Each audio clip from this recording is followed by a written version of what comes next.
Welcome, welcome, welcome to Playing Face Syndicate. Thank you all so much for joining us.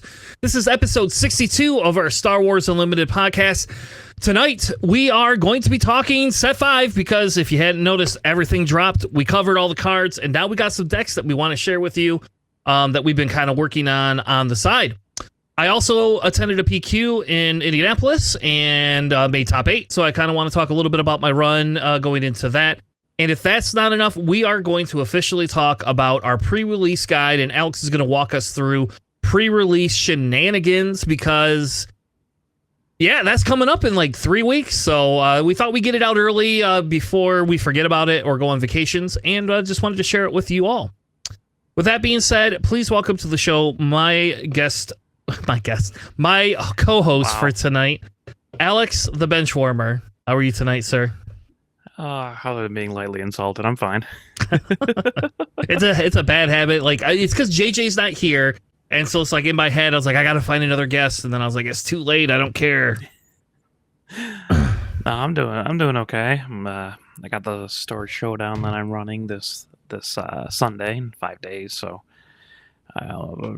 working on a Palpatine deck for that because it's my home store. I gotta play Palpatine, right?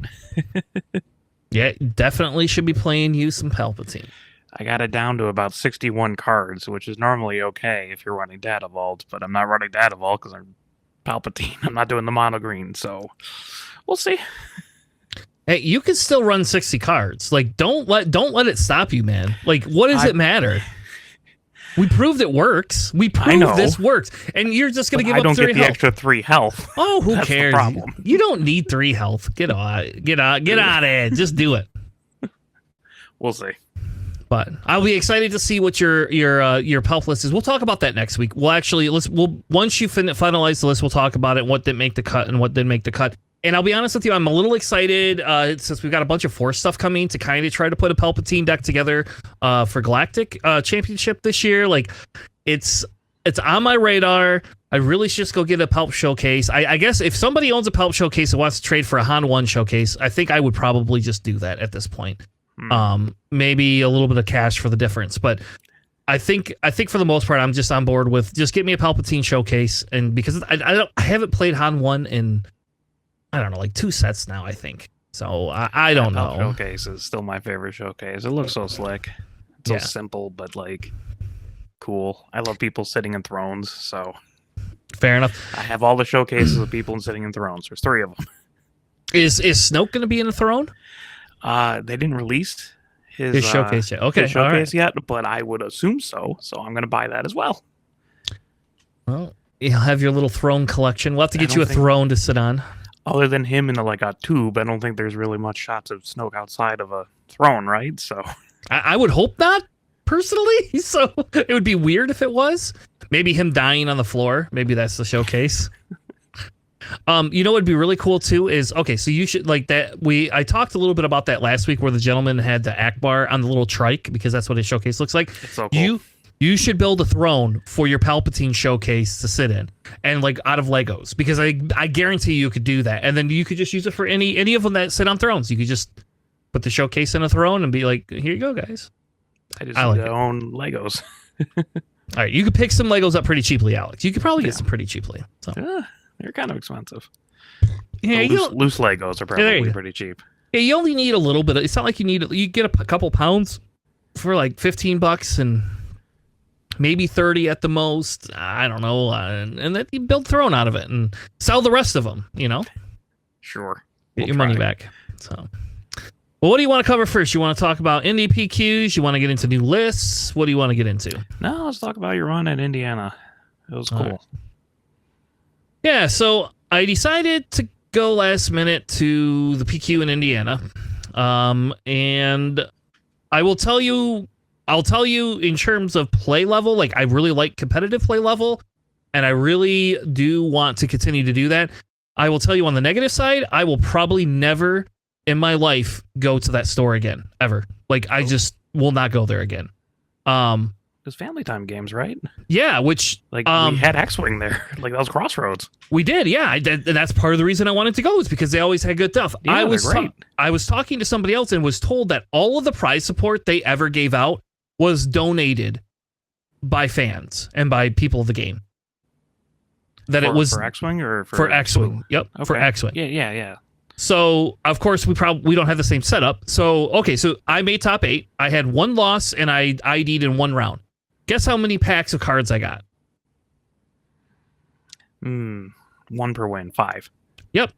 Guess what I got Guess what I got for top 8? Ooh, maybe they're generous and gave you a Carbonite pack. Nope, I got a home 1. That's it.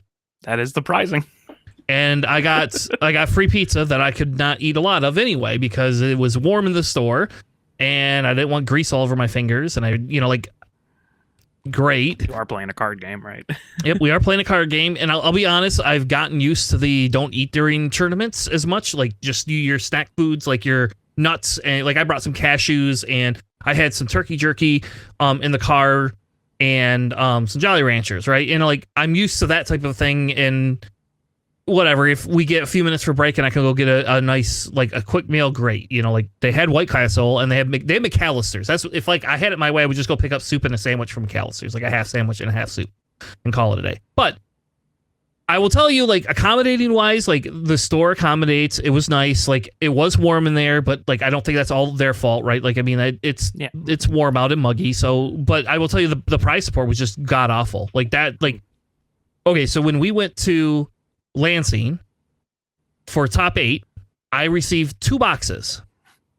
So at $50 a piece, that's like $100 of prize support, and that was probably super generous. In Chicago, we got for top 16, everybody got money either in like a showcase or they got it in like hyperspace foils of legendaries. I expected a little bit more out of them, especially when you add up the costs of what it costs and the fact that... How much was it? Well, it was $45.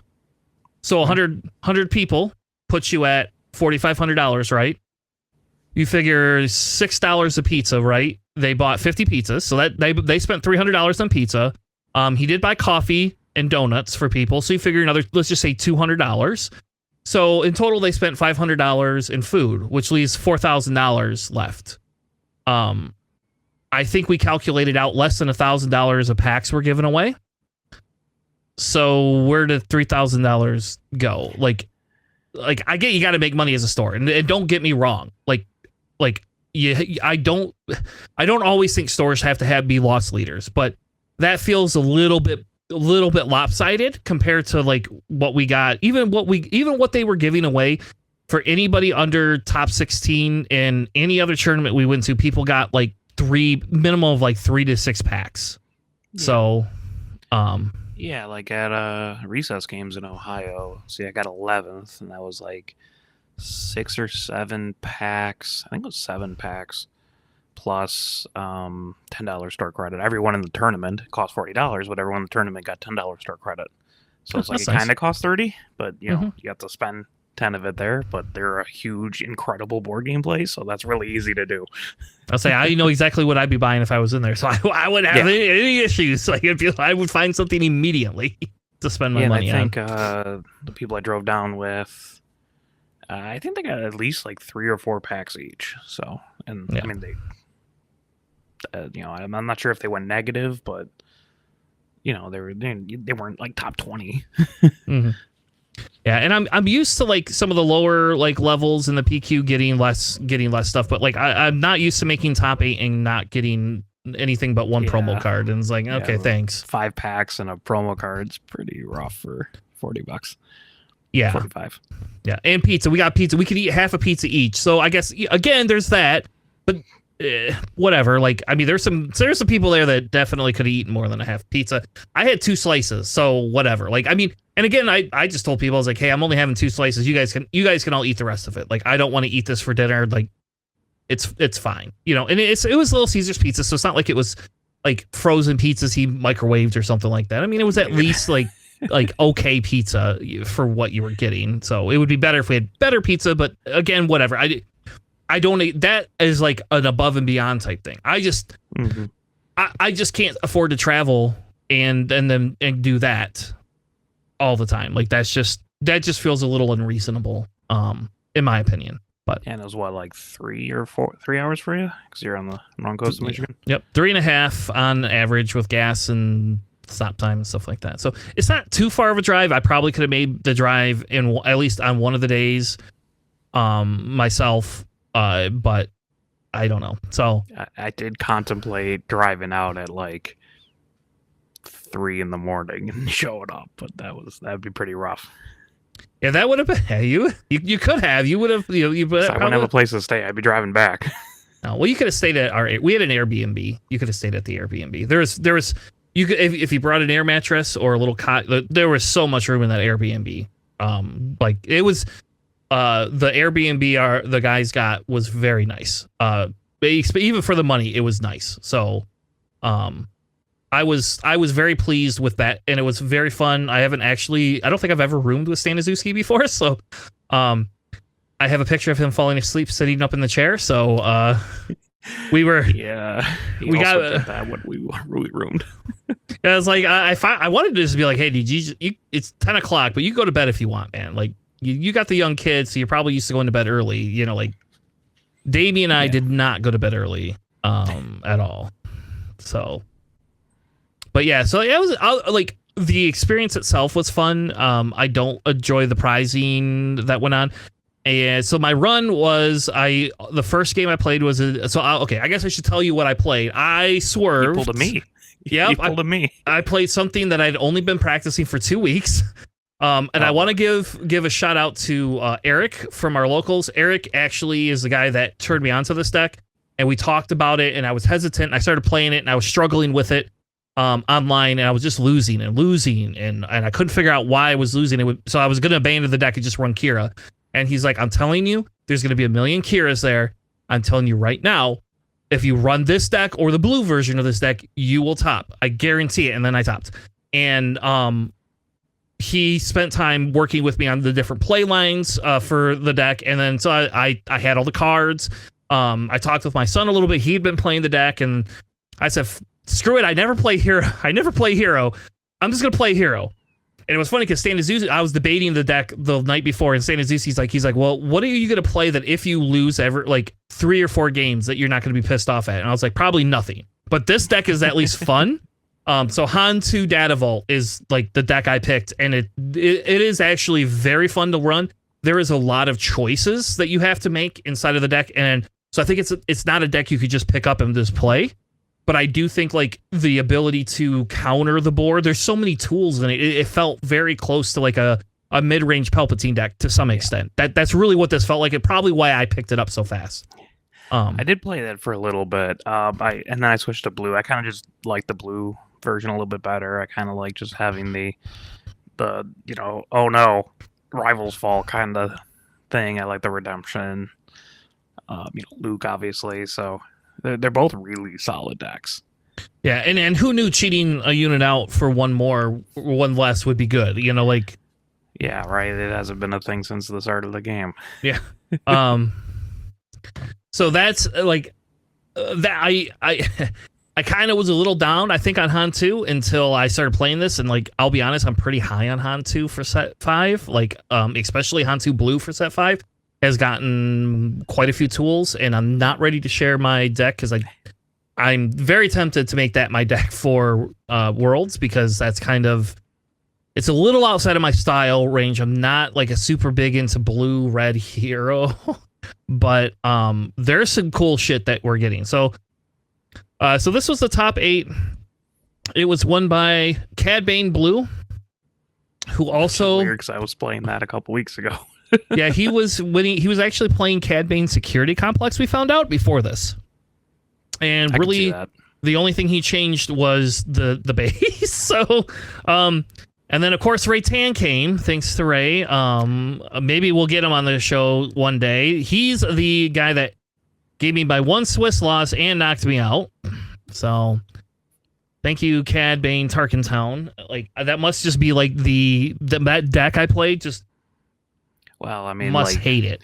Red Han is, the natural kind of weakness into Tarkentown, right? Because if you drop something big and use Han's ability and it's got like 5 health or whatever, or like 4 health, that he can like target down and then drop something with Cad Bane. It's seems pretty good. Yep. I did find out what he uses refusable offer in the sideboard for, and I will tell you about it in a minute. And I cried more than one time because it was just awful. There was also a Boba Yellow that made the top. That was pretty good. Sabine. We had a Han 1 data vault, which actually that was my round 3 or 4 opponent. There was around 3 opponent, and yeah, there was that. So he was a nice guy. We chatted with him for a little while. There was a Han 2 blue that made it in, and I was kind of debating like whether I was going to be able to like beat the Han 2 blue. I had no idea, because that's like the 2 decks I had not tested against was Cad Bane Target Town and Han blue 2, because I genuinely did not think Raytan would travel after he already had how many wins in this. Just hit up at least 3 or 4 PQs that we know of. Yep. And Minnesota. Yep, and then a Boba data vault actually made it as well. And I will say, I think that there was a lot of Ray here, and definitely a lot of Ray, definitely a lot of Kira. And I think Boba's feast on Kira's and Rays pretty easily. I've never been the Ray player, so I don't know what that's like. I don't think it's too bad of a matchup for Ray into Boba Indirect. Okay. Just because you tend to have a lot of restore, right? And you can go pretty wide, so you can distribute out the indirect, but your end game is probably a lot worse. Yeah. And shout out to Stan Azuski, made 11th with Vader Yellow. So it was funny, we were talking about the decks. As I brought my Vader, and then I forgot to give him my showcase. I was like, I should just give you my showcase. And then he was like, nah, I've had bad luck when that happens, so I didn't want to do that. I was like, okay, fair enough. It is weird that both Stan Azuski and I have gotten both 4th and 11th in a PQ. Yeah. My only 2 PQs, I think he went to 3 or 4, but it's funny that we're just like, why are we in the same spots? It's like you guys are mirroring each other. Maybe you are the same person. Yeah. Maybe when you Stan Azuski plays like a Palpatine deck, then we'll become the same person. If you see me play heavy aggro, That's probably never going to happen. So this was the Cad Bane blue deck. I'm not going to go over it. It's the little bit of spices. The guy who was running those Siddharthas, or however you say that. The -2/-2 pilot. Oh, the Sedans are disgusting with Cad Bane. Yeah, because you can play it and then ping, and it's just so dirty. If your opponent has an A-wing, right, or like Black One or something, like a normal spaceship that they drop the first turn and it's got 3 health, you just place it down and they immediately die. Yeah, it's so disgusting. I've run 3 in my Cad Bane blue deck because it seems right in my head, but I mean 2 seems to be the typical route. And this deck also has 0 Avengers in it. There is your top end is Cad Bane and Snoke, which I didn't get to talk to him because I did kind of want to talk a little bit about that, but I didn't have a chance. I was hungry and I was sad I got knocked out, so I kind of just wanted to get out of there as fast as possible. Less control-y, more just like a tempo with like solid removal / like Sentinel kind of stuff. Like delaying it, like you keep your units alive a little bit more than like traditional CAD decks because you have like Long Pikes and stuff. Yeah, and I do like the Dryden Voss piece. Like I've been saying that should have been something people with Cad Bane decks should be running for a long time now, and like I ran it in my Jabba deck quite a bit, and like now here we're finally seeing it works pretty well. He could have also put refusable offer in there, but you don't get a body, so there's that. It is in the side, yes. Sorry, that's Yeah. So then the runner-up was Raytan with his Cad Bane deck. Again, very identical deck. He did add 1 IG 2000 in there to tech again a little bit. It's a little bit of a tech for the Vaders. I would also assume for like shields as well, right? With your Rays and your Kiras occasionally. Yes. Yep. I will say he hit like all his stupid relentless pursuits. And when I go through my run in a minute, I played him round 4, and I don't know how he pulled every one of those stupid relentless pursuits, but he did. I will tell you the unrefusable offers coming in the side of the game. I actually question why not just run those main deck, like 2 of them main deck, get rid of your waylays or something. I don't know. They're actually a million times better than you would think. So this was his they're really good when you can do very specific lines. yeah. So there was that. This was the Boba Fett yellow. This was like a really pilot heavy, which I was very surprised by this. Like main decking the 3 Vaders and 2 Boba Fetts seems very risky to me. And the noticeable thing is he had the planetary bombardment a 1 of in the side. So he's not even using that card like most of the Boba decks had been. So kudos to him for that. Like that's crazy to me. Yeah, but if I was doing Boba Yellow, I'd probably have like 2 in the side just because it's really good into like control. Mm-hmm. So yeah, so this was, I didn't get a chance to talk to him either. He left before I could get a chance to talk to him. But still, this is definitely a nice deck, and it's relying a little bit heavier on that sneak attack, getting something in and being able to just like level things off. I mean, Vader being able to come in as a 7/7 for, I don't know, what is it, like 4 or 5 is pretty good, because you can do that before your flip churn, and then now they got to answer Boba, or they got to answer him that right there, and if they can't answer it, then he's just swinging 7 damage. Yeah. So then there's my list. So I have I would say probably a standard Han Solo data vault. I will tell you, I specifically took out the heavy. So that is a huge question. Eric and I talked, in testing heavies just didn't feel right. I will be honest with you, I could not get the heavy like combo off enough that I liked it. I again, I think it's my play style. I think that's what that is I play I am a control player at heart, and my deck is a little bit tilted closer to what I would consider the closest thing you could get to a control version, and that's how I played it. Like I played this like a control deck. So really there's nothing like super spicy other than I put black 1s in, and I will tell you, outside of the fact that if you put a black 1 in and somebody ambushes something in round 1, you're fucked. But like, other than that, it's amazing. Curious why you have black 1s. I wanted something that I could drop for 1 cost in space on round 2 or later in the game that allowed me to go a little bit wider. It was also because Poe, because I have 6 Poes, and you prioritize Poe unit, the pilot unit. Yeah.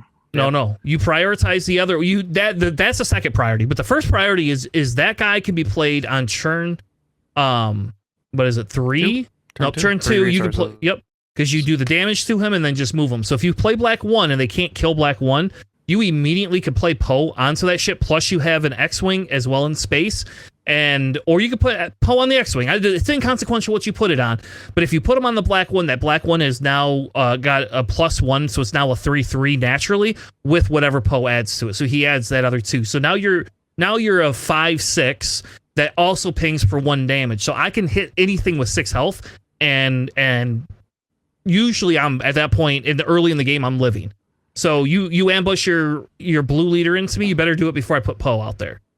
And it was also allowing me to, I won't lie and say I pinged my gorilla attack pod more than 1 time. I can respect that. Just because you can, right? Like, I don't think that's probably the normal play line, but I did that a couple of times. And it worked very well. Yeah, it just seemed a little bit anti-synergistic with like Mon Mothma not running like Poe leader and all that kind of stuff. So yeah, I was a little bit curious. It is, and I won't lie and say like it's not my preferred turn 1 play, but like going into space with like a Vader deck, which I never faced, ironically enough, so it didn't matter. But if I had to face a Vader deck, that was also kind of like a weird tech against the Vaders, because like you are gonna let them start their train early on the game, but usually a Vader player will dump their 2 units down and immediately swing to base versus going into yours. So I could play my Poe on my black 1, and now I'm killing 2 ships in 1 churn. And or they're passing, and then you just claim and go on to the next round, and then they die anyway. So I don't know. That was the main reason for it. I will tell you, I did not miss the 3rd Bright Hope that I moved to the side. I sighted it in in 2 games, and that was it.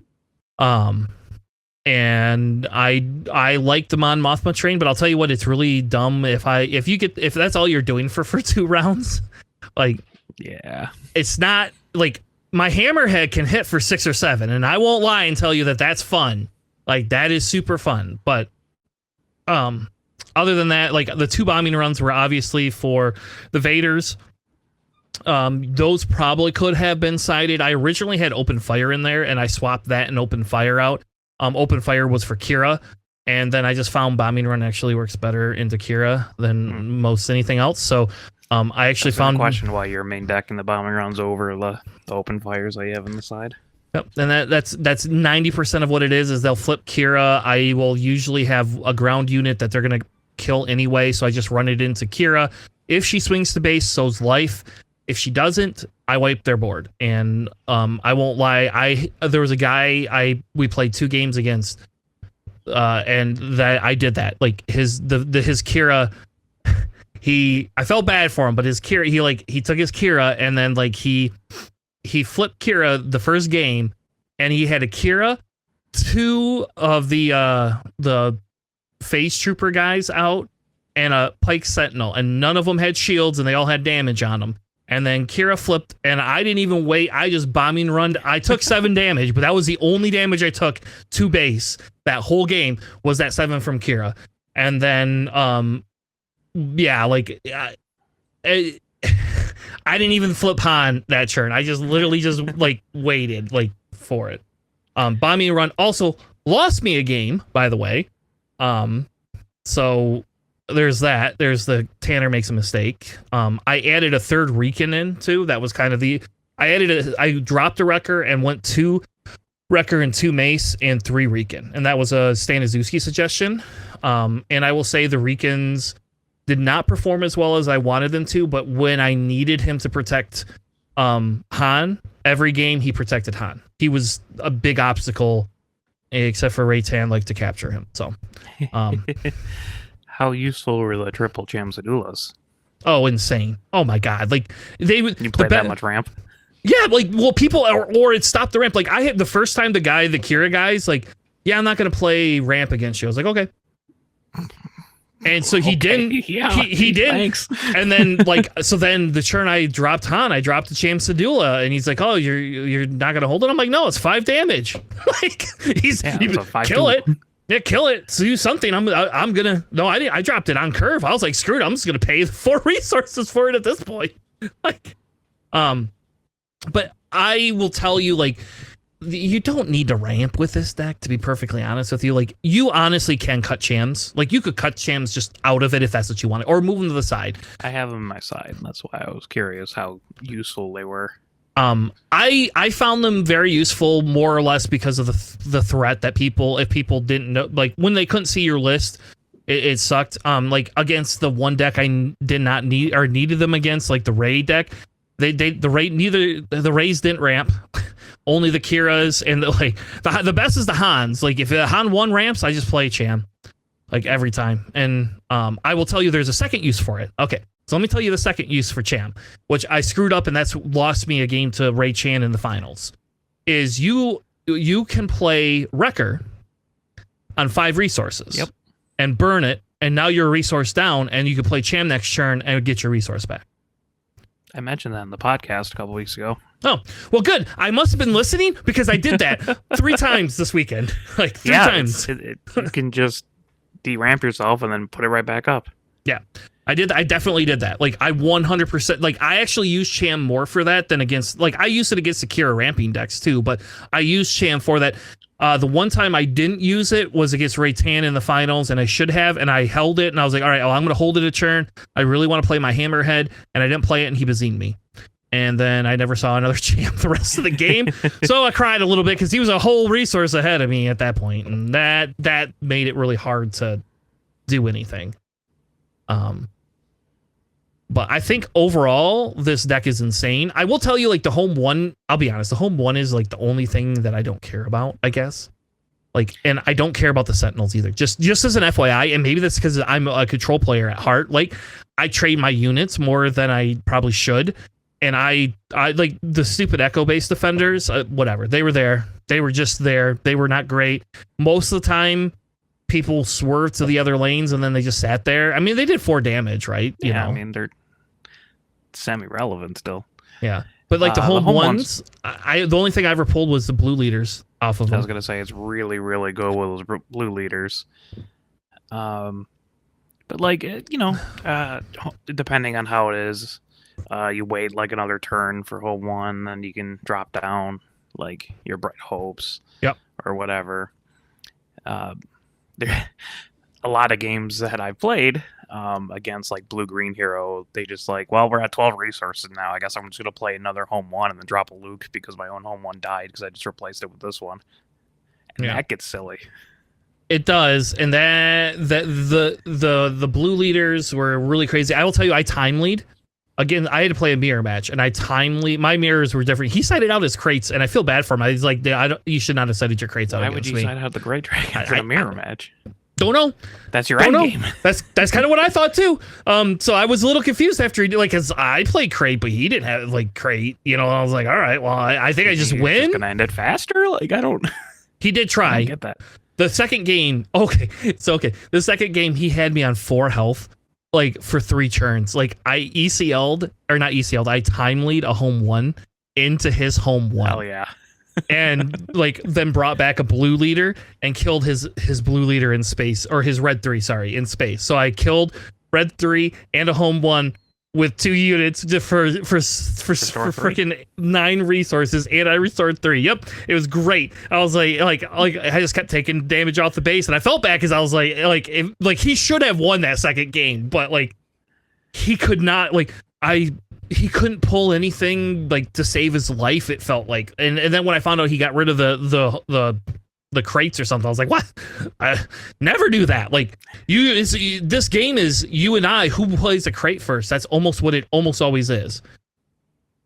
I also, he felled one of my crates and I had a second crate in hand playing.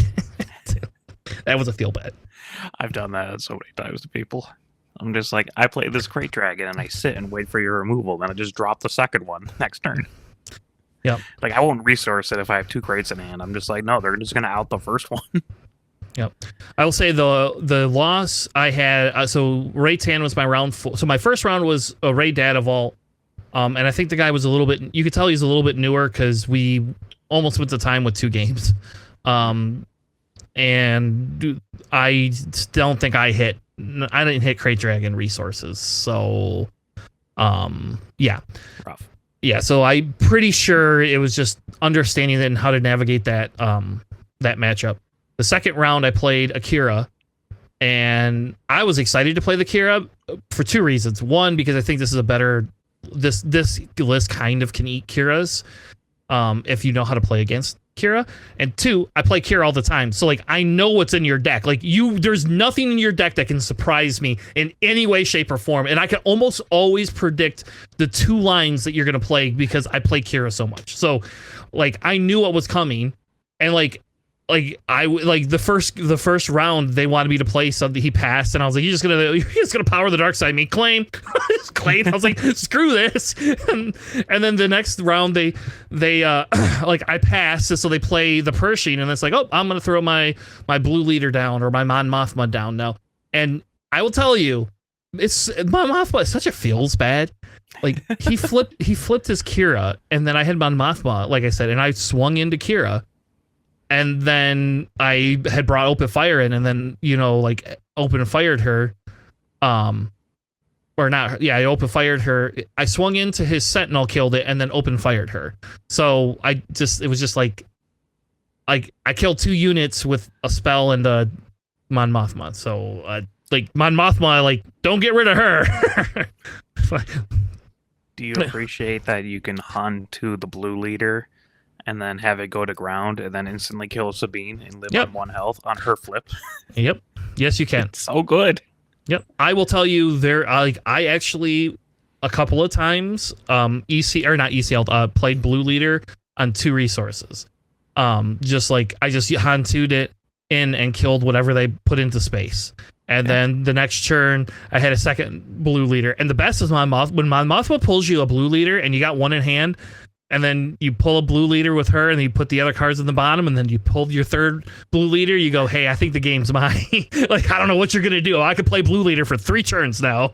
I don't know. Yeah, the deck is insane. If you want some, I'll tell you, I never played Salvage once ever. I never played it. I don't know. Yeah, I don't know why you would put that in the deck. It was in there to be able to bring back the home ones, and it's really for those Rebellious Hammerheads, which that's like the MVP card for me in that deck is Rebellious Hammerhead, period. Just like, I mean, you can get it back with the Gorilla Attack Pod too, which makes sense. I have Reinforcement Walkers in mine, so those are very good for salvage. Yes. Yep. And that was a question of, like, I feel like I could get rid of home ones and just put Reinforcement Walkers in, because that's my play style. But whatever, we'll worry about that in set 5 if this is useful were those 2 confiscates. I should have just left the 3 in there. I use them all the time. Like, I use them for shields. So I could just like kill something. I use them for blasters. Because I cannot absolutely stand when people put the blasters on things. But a lot of times it was a shield for like a because I never had to play any actual Sabine decks, which is kind of what they're more meant for. Is that or I didn't play pilot deck kind of thing. Yep, or a pilot deck, and I didn't have to play a pilot deck. They worked well for Vaders and Sabines, is why they were main decked. I originally had 3 main deck, and I went down to 2. But I played them, and they were great force throw. How about this? They were great force throw material. If I played against somebody that I knew was playing force throw, I just held on to one of those and called it a day and said, all right, whatever. Weird, you can play around force throw. Yep. You can. I shouldn't have to, though. That's my point. Last set, they're out of all the decks, one of them was playing force throw. So I don't know. Mace Windu's help out a lot too. Yes. Actually, yes. Mace Windu is really good. We probably should not have been pushing him to the side so much. I actually am very surprised. Good into very specific decks, or like, when you're dropping bombs and stuff, Mace Windu's not good. But if they're like kind of going wide, Mace Windu's a lot better. Also with home 1, he's really silly because he just restores a lot. They had so they had 2. He had 2 of the village protectors on the ground.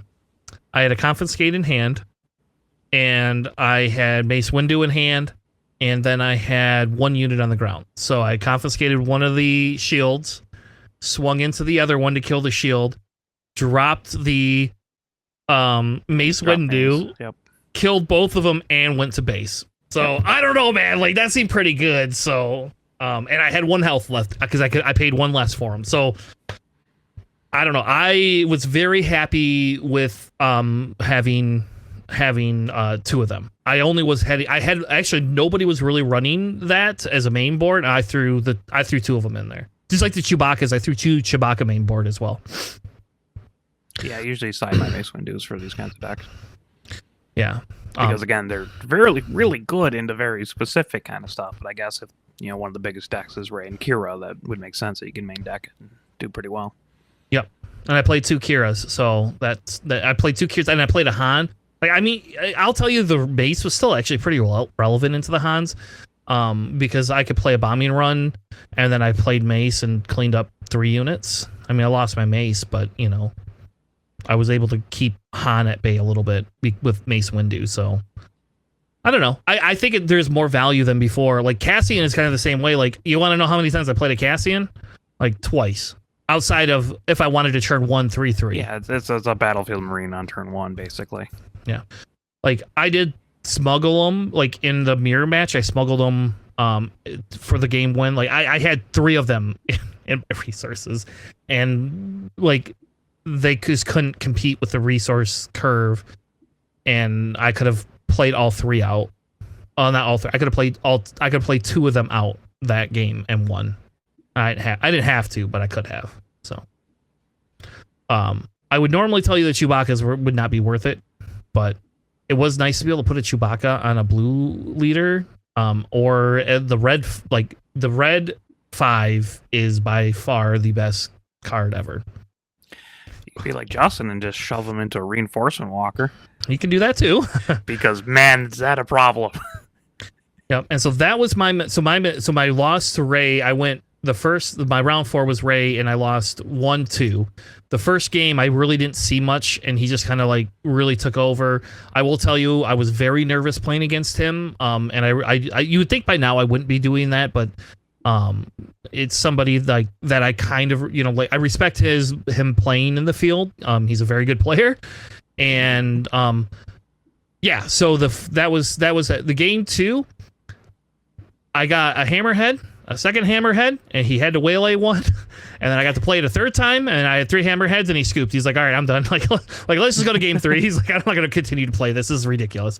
Like he's like, "You're going to eventually get this." And then my third game, I made a huge mistake. He played Bosk, and then he had Bosk and Zuckuss on the table with damage on them. And I had a bombing run in hand and a Han on the ground, and Han had 3 damage on him, and they all had enough to die. And what I should have done is just played my bombing run and claimed. I should have claimed and played bombing run next turn and cleared the board. I did not, in any way, shape, or form, do that because I wanted that 3 damage with Han for whatever reason. And then what happened was he ended up killing Han with a sneak attack something, and then I lost Han anyway. Then after he swung for 9 damage to base, and that's what I lost by. And if I had claimed and played the bombing run, just sacrificed Han, I could have killed his Zuckuss, and then he would have had nothing to use his surprise strike on. Nothing. Period. He would have been able to flip he could have flipped his CAD and then used it there, I guess. But I would have had 2 units off the board. Plus, Bosk is like a pain in the ass. In that deck. Yeah, in that deck, it's just nuts. He plays enough events that Bosk, if you don't kill Bosk, it doesn't work. Then towards the end of the game, he put the unrefusable offer on my hammerhead. So I knew he was going to capture it. And I'm doing the math in my head, and I was like, okay, if I put Poe on here, I had enough resources I could put Poe on here. But if I put Poe on here, I think he still can capture it. So I think I'm still screwed. And he's going to get it, and then he's going to be able to play it and swing with it.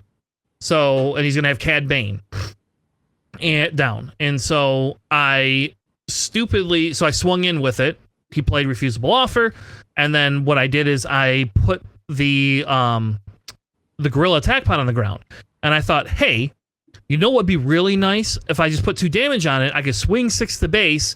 And that puts him at 1 away from lethal or something like that. And I have 1 unit in the sky, like an X-Wing or something like that in the sky. I just claim and win. There's no way he can win this. Well, because of fucking Bosk and Cad being out or something like that. Somehow he was able to do the 4 damage to my... Oh, I know how he did. He stole my attack pod, or my hammerhead, and then he had 2 cards in hand, so when he played it, he could do 2 damage to the attack pod, and then he had Cad Bane out, and so he was able to play, because he played an Underworld guy, he did 2 damage to my thing and killed my attack pod. And I had enough resources in hand to be able to put Poe on the attack pod. I could have actually played Poe on the attack pod, just brought it out normally, put Poe on it, still swung for the same amount, and I would have had a higher probability. He probably would have claimed, and it still could have possibly not gone my way. Mm-hmm. But I didn't do that. So I lost. I saw 0, by the way, freaking crate dragons for that first all 3 games. And then I got matched up with him in the top cut of 8. And he sneak attacked, by the way. I don't even know how he had this many resources. I was so tired.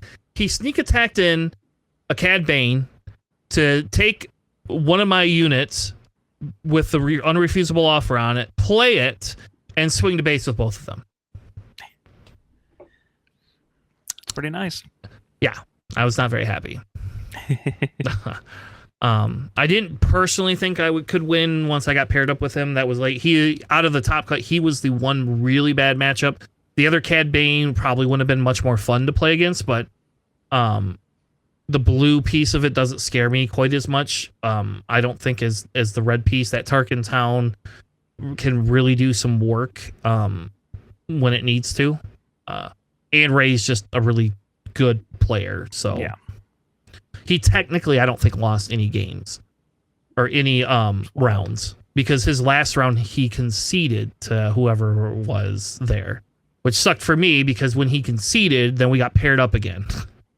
And because it dropped me in rankings, I was number 3 going into the last round. And then I ID'd, which I felt bad for my opponent, because afterwards I looked at his record and he shouldn't have ID'd. He had to play me to have a chance to get in, and he did not.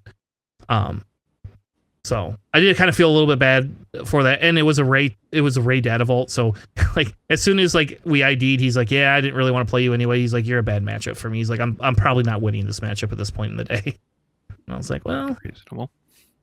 That's probably true, because if I get those, if I didn't have much issues against the first one, so I don't think I'll have that many issues. And then I should have just played it out, is what I should have done, because then I would have been 6-1. But hindsight's 2020, right? And I was greedy and wanted to sit around for an hour instead of having to play. Seems nice.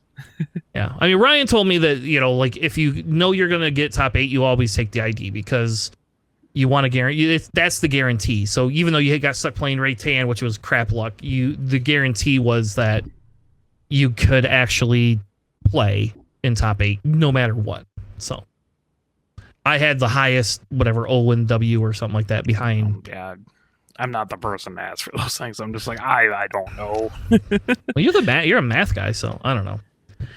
Anyway, I just play all Anyway, the rounds, so that's what I enjoy. I know. I should have played the last round, and it probably would have been fun to play another raid data vault. But I didn't want to take the chance of getting knocked out or something. I don't know. I didn't think I would, but I don't. You just never know. So anyway, that was my run. So that was my day. Mine is surprising. It was a pretty fun day. I will say, now that I know about Cad Tarkentown, I think like this deck has to change a tiny bit to kind of tech for that a little bit more than what I had been, because I just do not think that's a great matchup for me. So, but I do plan on continuing to play this deck. Yeah, it's very fun. Welcome to the dark side. Yeah, Playing hero. I know, it's horrible. This is weird. I don't Cool normally. Things can happen just for no reason. I know. You have to work for it. Yeah. Yep. I mean, and I'll tell you, those stupid gorilla attack pods, like, I love those things. Holy crap. Like, except for when Ray killed it. Other than that, I love that ship. But the hammerhead, I'm telling you, that hammerhead, like, that was like probably the most underrated card. I think that, like, from set 4. Like, I didn't think that card was going to be like super awesome. Well, it's much better when you can drop it for 5. It is, and it's much better when you have Mon Mothma train at the beginning, and you have like 6 cards in hand. I mean, I do like in blue, right, with Han, like, you know, you got like Kiadi Booty and like wheel and stuff to draw you extra cards, so you can also get like that huge hand without Mon Mothma. Yep, and I think that's I think in blue that's viable too. So I think if you can play a lot of blue units and blue events and things like that, I think then it's probably very highly worth it. Eric and I actually were messing around with a Han Blue. We went with this because this is actually more my style than Han Blue was. I don't know why. Like, you would think it wouldn't be, because Han Blue felt a little bit more control-y, but maybe I'm just playing that wrong. Maybe I'm just playing too much control. I don't know. No such thing. Yeah. Welcome to Han 2 Data Vault, the control deck of the next set. Like, why are you killing all my guys? You haven't gone to base. So don't worry, I'll get to it at some point. Yeah, we'll figure it out later. At some point, I'll get to it. Timely in a Poe unit though is hilarious. Like, you have all these extra cards too. Like, I did that a couple of times where I discarded a card to get rid of an upgrade. Oh, there goes your shield, and oh, now I'm gonna kill you with 2 health, and yep, I'm gonna ECL into you. I was supposed to save it to kill. I never had a problem killing Ray. My hammerhead just killed Ray every time. That's impressive. Almost killed Ray every time. Like, it would get her close enough, I just had to swing in with Han. Like, I just play hammerhead between hammerhead and Han every time Ray died. Ray never lived. Same with Kira. Like, I was like, I don't know, you want to flip Kira? Okay, I'm just gonna swing in and kill Kira. Like, I don't know what to tell you. Like, I'm not gonna let Kira live. Like, your Kira is not going to live whatsoever. So,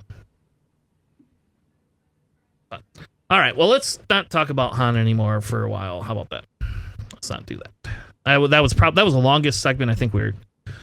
Oh, it was like half deck tech, half talking about your PQ run.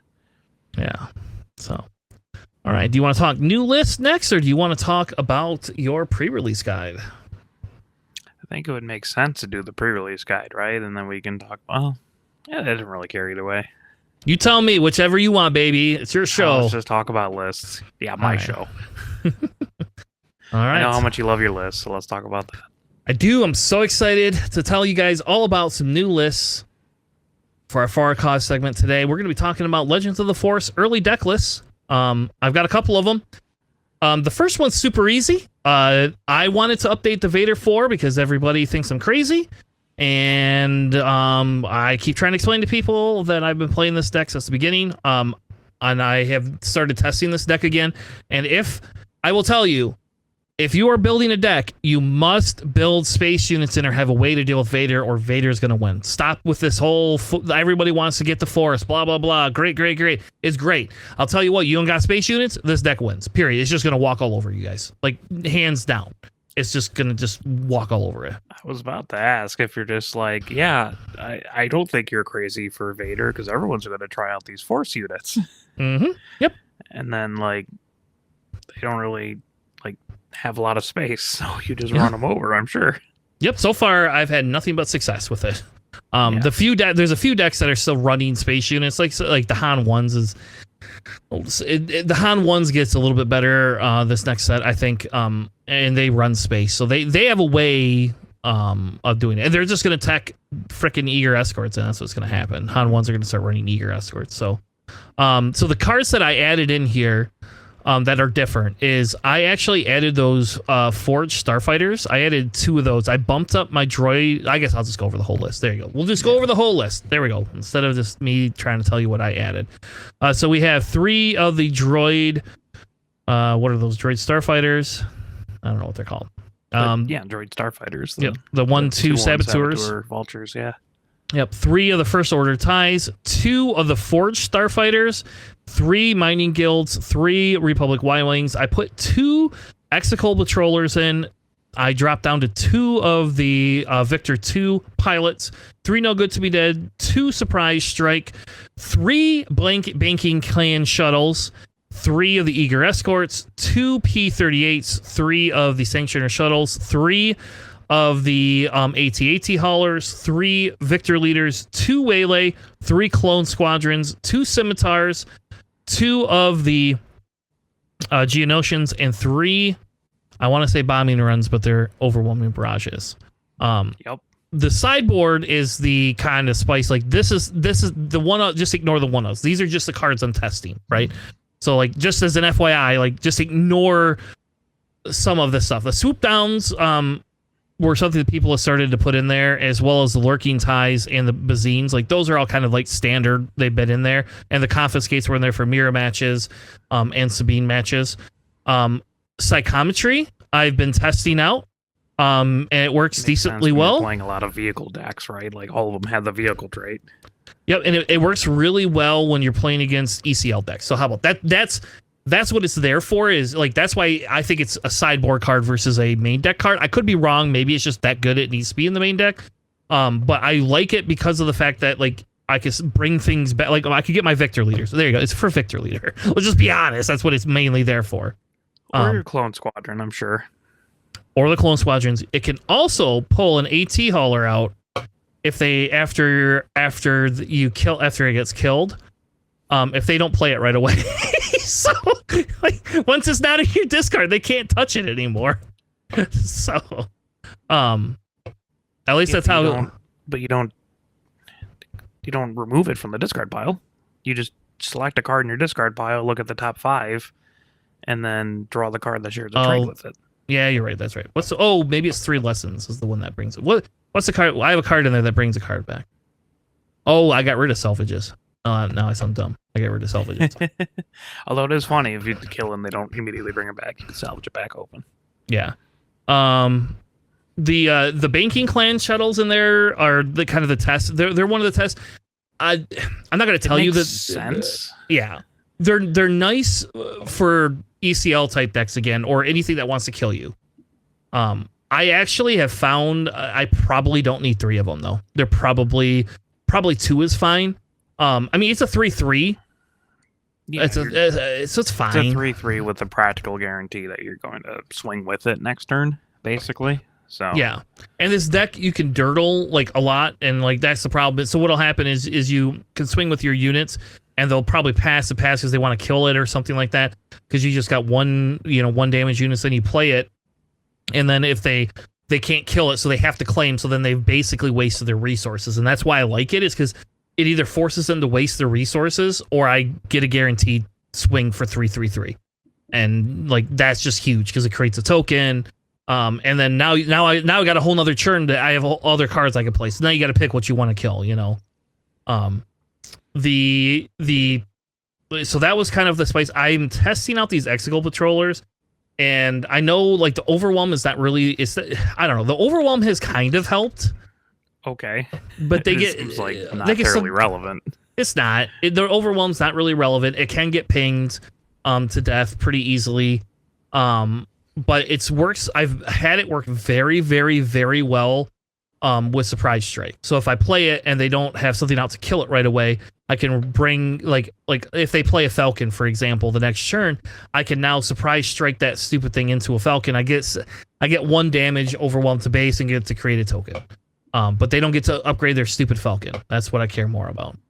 It'll probably won't make the cut in the long run. It's probably not worth that slot.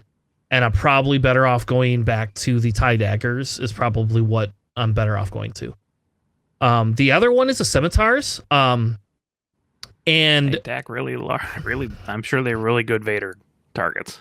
They are. They're very good Vader targets. They also work very well for Overwhelming Barrage, by the way. Because you know what you can do to that specific unit. You can put 1 damage on your own unit, right? You can also P38 your own effing unit, just so you know.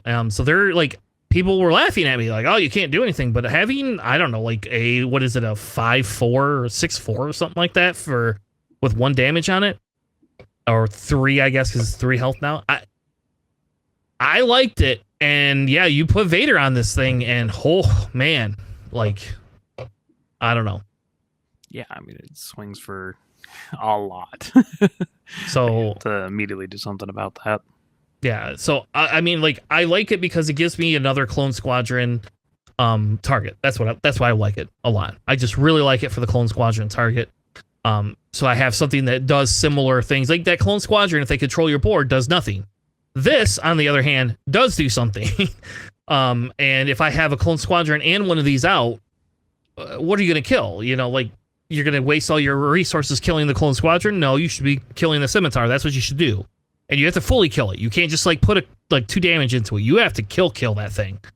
I don't know. I like it. Worth running 3 drone, the droid starfighters over like 3 TIE fighters, like the TIE LNs? Because you wanted more health? Yeah, it's for the extra health, yeah.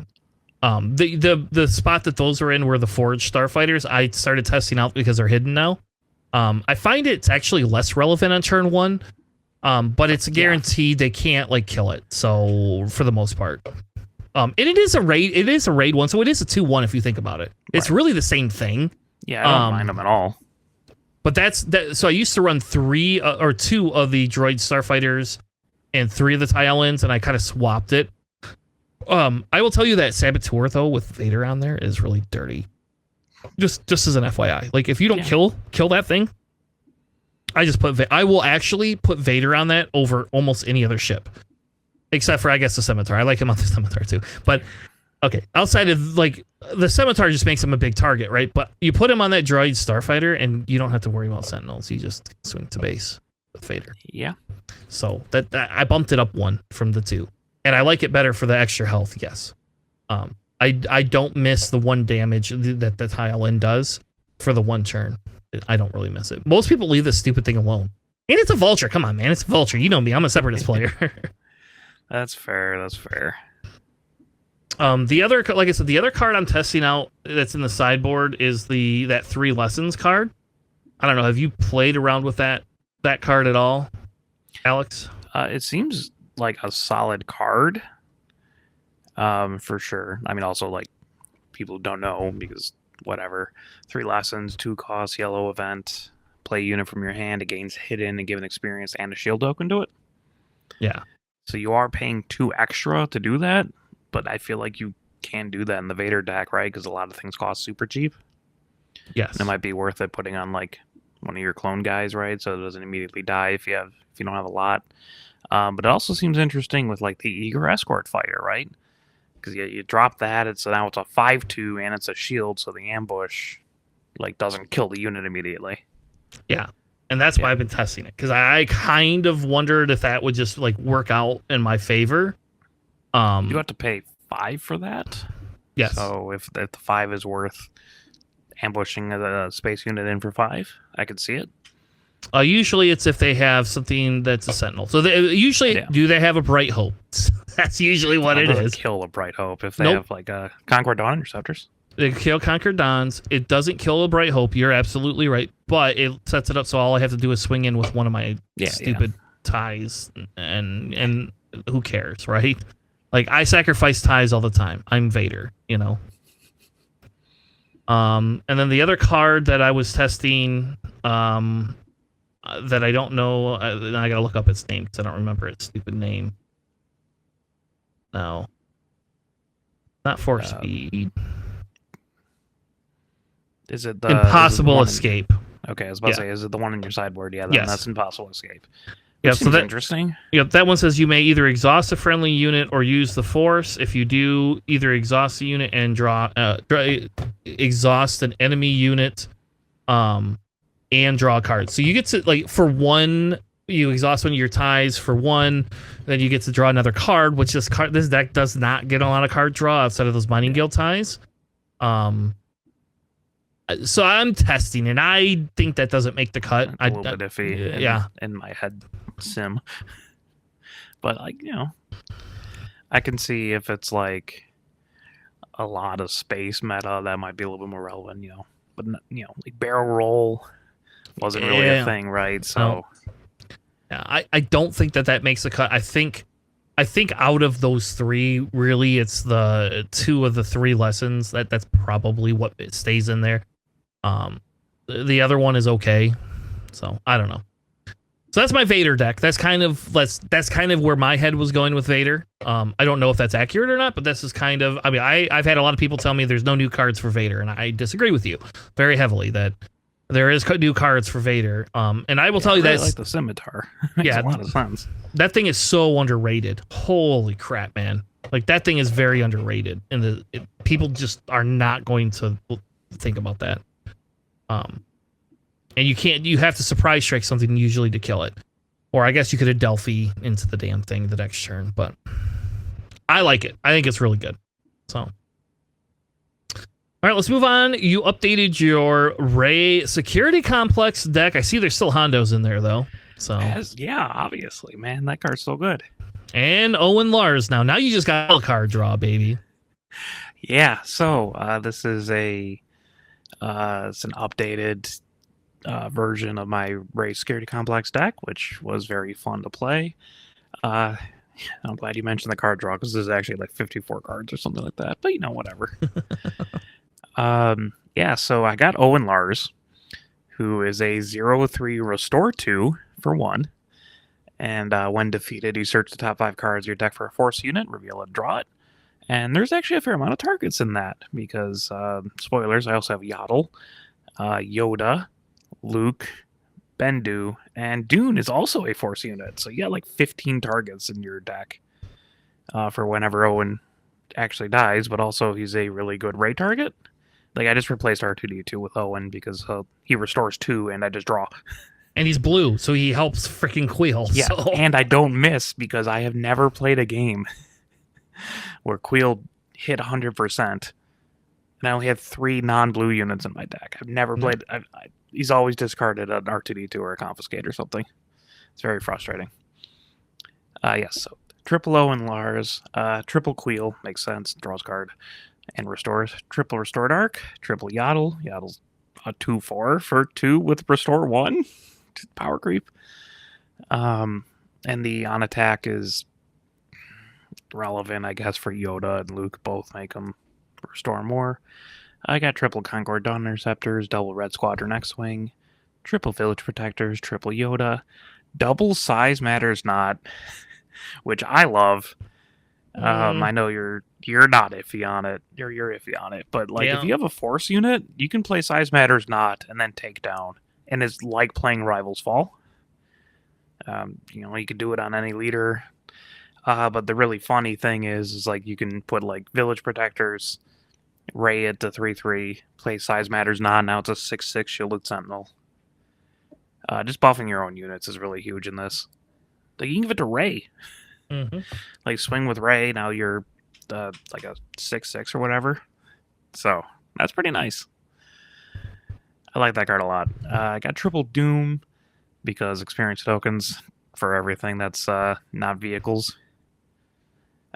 Triple Hondo for shenanigans. Double Fell the Dragon. Triple Takedown. Mostly because Hidden's going to be a thing now, right? So let's just kill these things anyways. Triple Vigilance. Triple Graceful Purrgil. Because one, it's a 2/7 Space Sentinel. I just want to block something. Two, I can ray it up to a 3/8. And 3, it also works with Dune because it's not a vehicle. So you can also get more experience tokens. And it works with Bendu. Yep.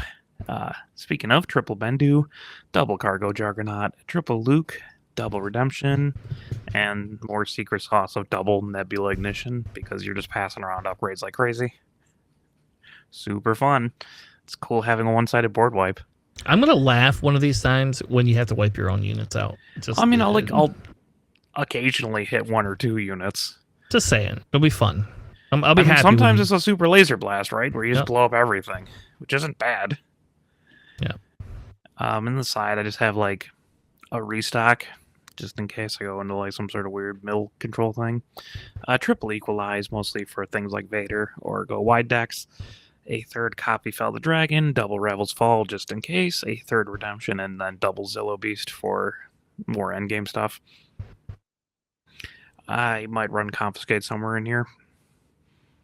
I haven't figured out a spot or if that's going to be relevant anymore. We'll see. I think maybe in the Equalize spot you might be able to do something like that. Maybe dump one of the Rivals or the Fell and go 2 Equalize, 2 Confiscates. Yeah, like I said, we'll see how relevant it is because I do have, a wealth of other options to remove things. In addition to also probably trading super favorably because I'm Ray. Yeah. I like it. I can't wait to put it on the table. I know, and I think the only card in there that might be slightly more expensive that you probably don't own would be Yaddle, and that's probably still not going to be that expensive. Yeah. So, because the new cards from Set 5 are 3 Yaddles, which are rare, 3 Dooms, which are rare, double Size Matter Not, which is also rare. But the Graceful Purrgils are common, right? I'm not adding legendaries in this set.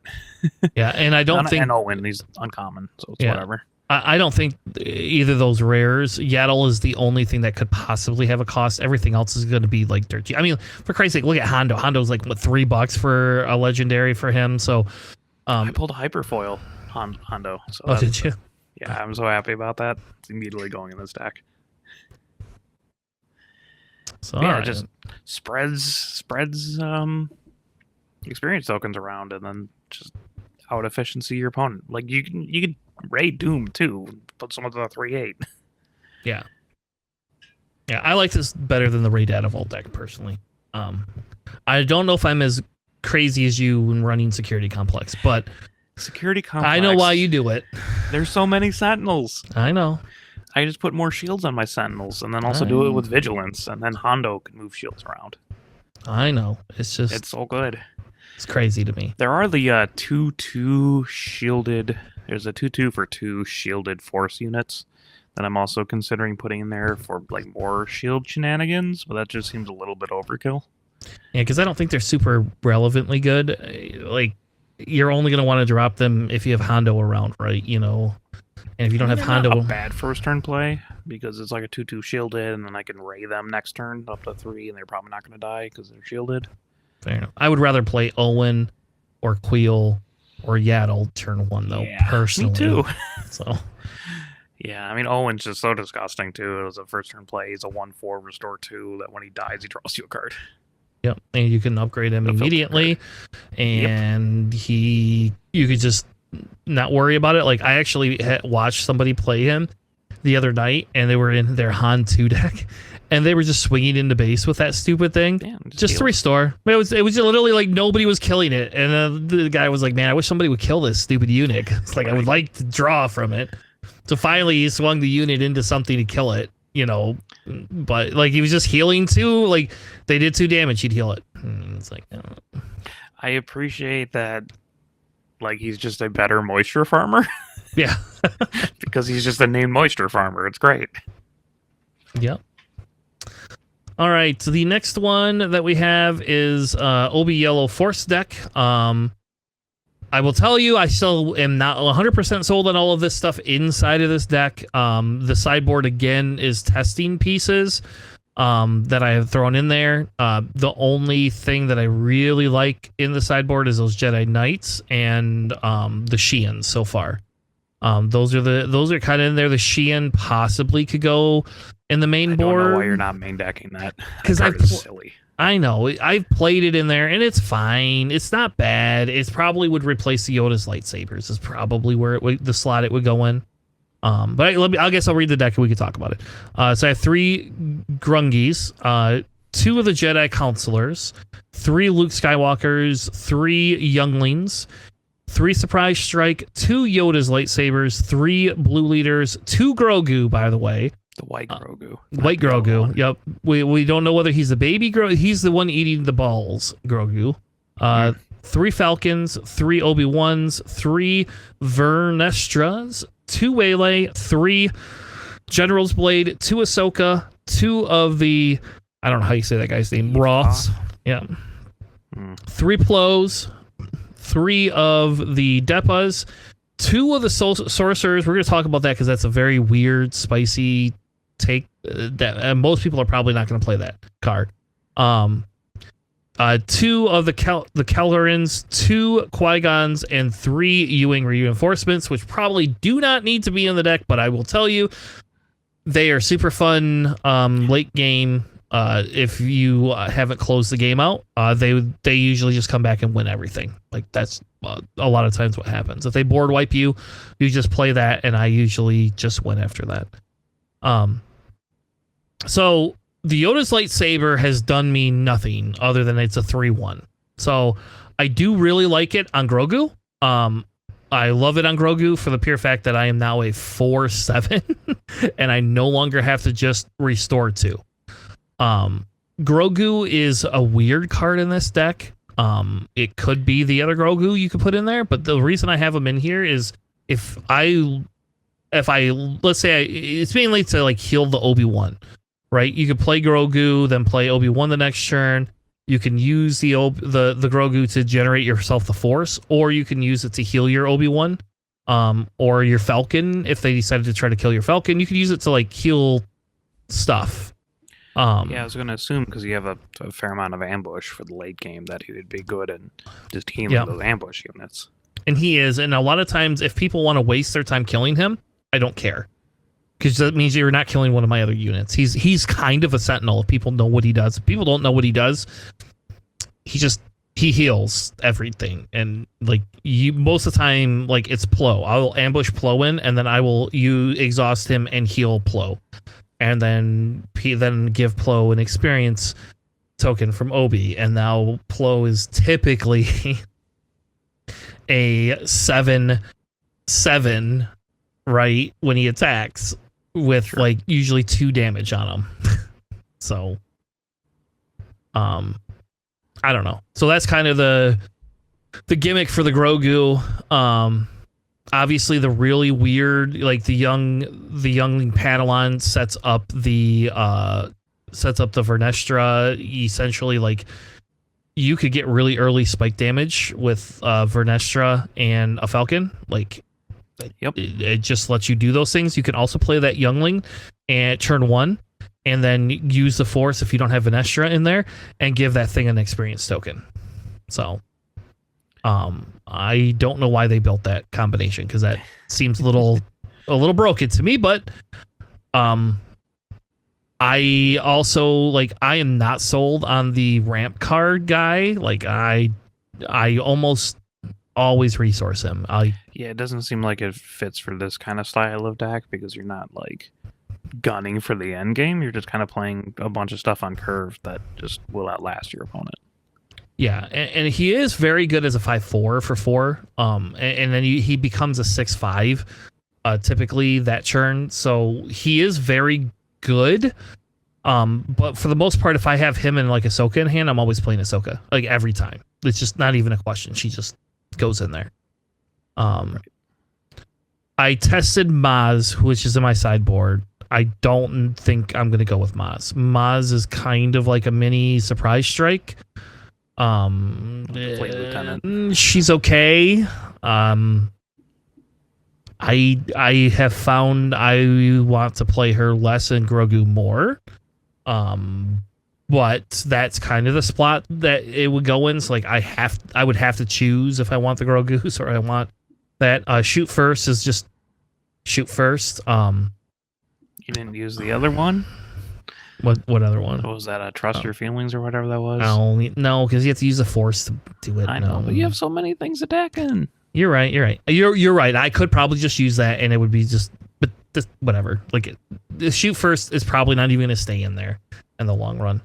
I very rarely. The only time I kill their units is if I'm killing. Trust your instincts. That's what the card was. I'm sorry. Yep.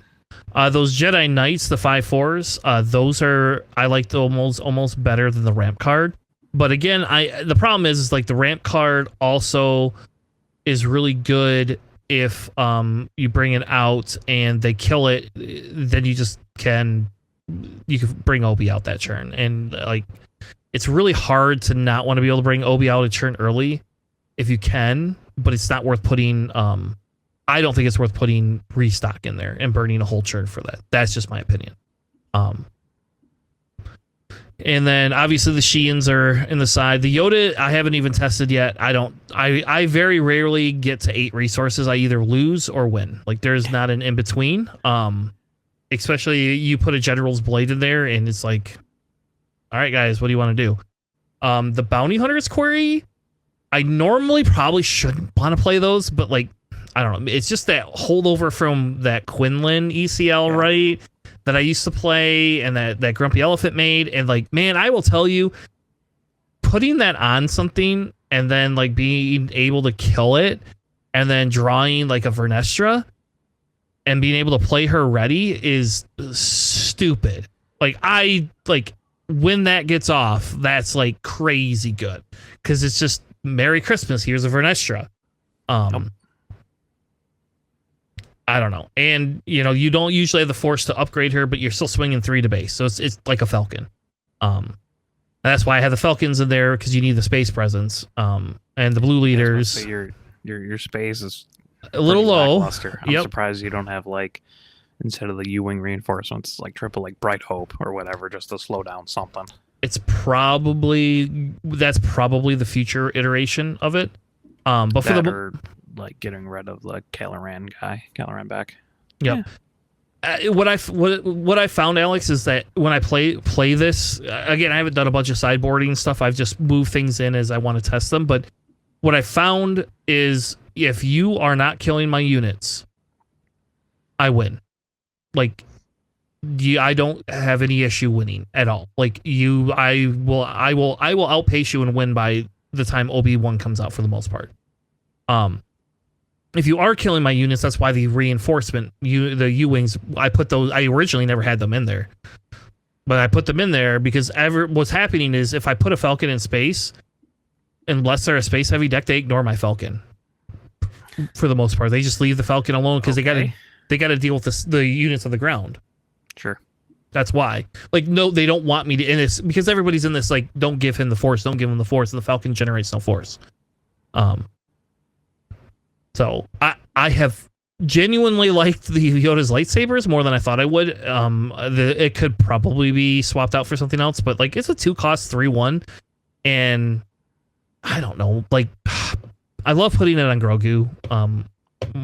Probably just for the pure fact that, it's funny. Yoda and Grogu and stuff like that. Sure. But I mean, you put that on an Obi-Wan as well, and that Obi-Wan is now a 6'6", and Sentinel.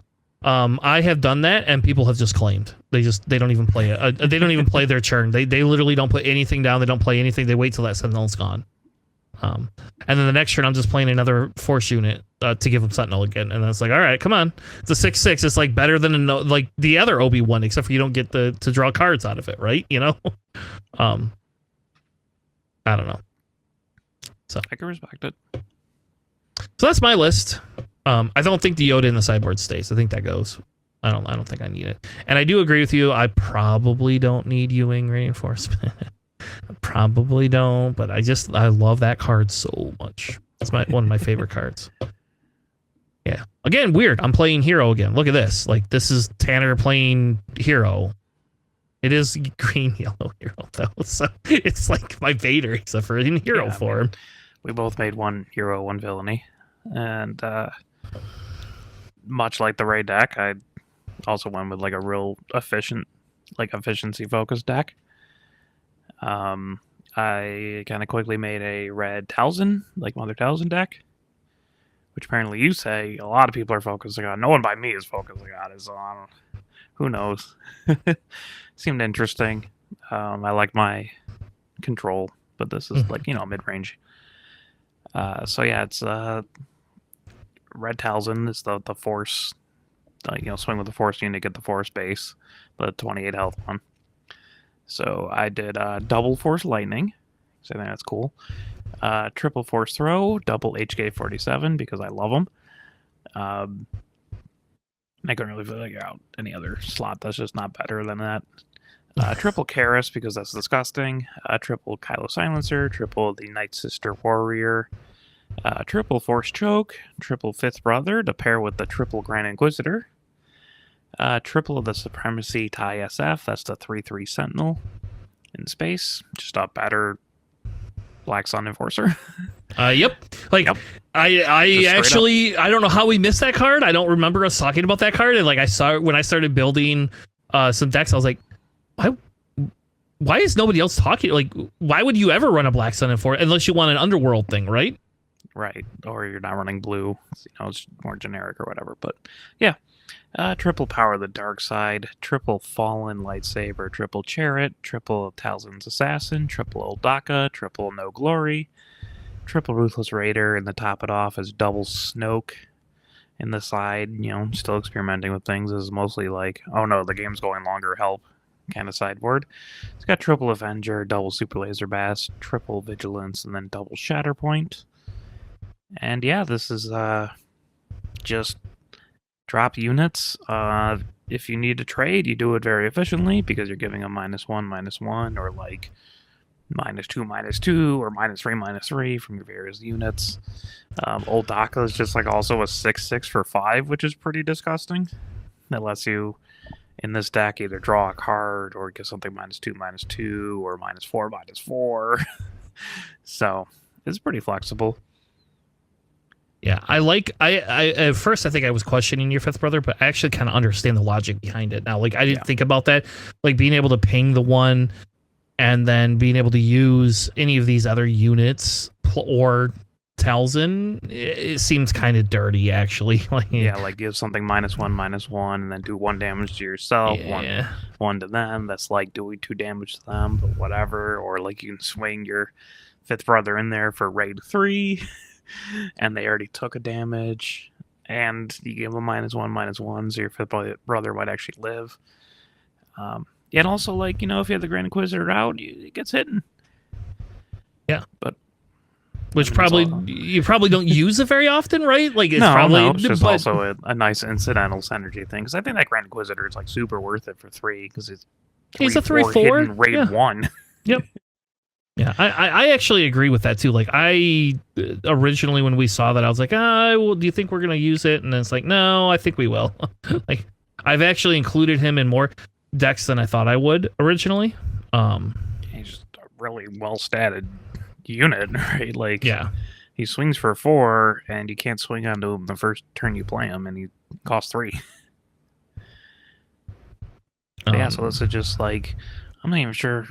Yeah, I mean, it's just try to out efficiency your opponent. You have a lot of removal because you have power of the dark sides, no glory, force chokes, force lightning, force throw, right? So you got all this semi, like, control cards, but not like this is the only card I'm playing control card this turn. It's more like, well, this is just to remove a bunch of threats that I can't do things. Yeah, and I think the big thing, right, like, honestly, like, your deck is a little bit different than the one that's kind of been going around, or one of the ones that had kind of been going around.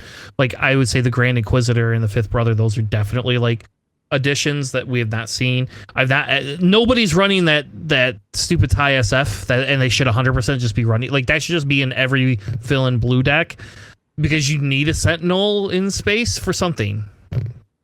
Right, like, even if it's, yes, I can give a minus negative stats, right? I can force lightning them, I can force throw, like, I have things to kind of deal with space, but also I can just play a 3/3 Sentinel, not have to worry about it for a while, right? Yeah.